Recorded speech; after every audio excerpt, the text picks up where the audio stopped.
مسلمانانو ورونو یو خبره ده ګوره دا د کوم اجمالی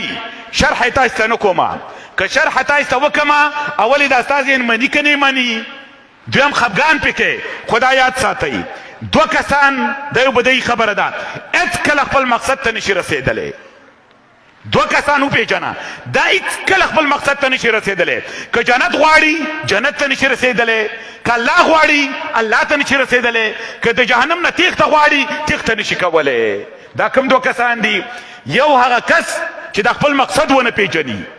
دویم د مقصد ته چې کومه لار تللې ده هغه لار ونه پیژني کلم نه ده کنه د دې یو مثال درکوم چې سونا ونه پیژنې حاجي صاحب اخیستلی نشي دویم د دې سونا بازار ته چې کومه لار تللې ده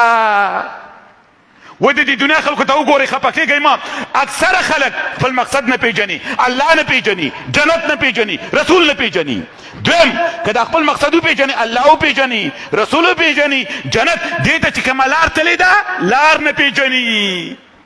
پیغمبر ته دې کومه مدرسه رسوي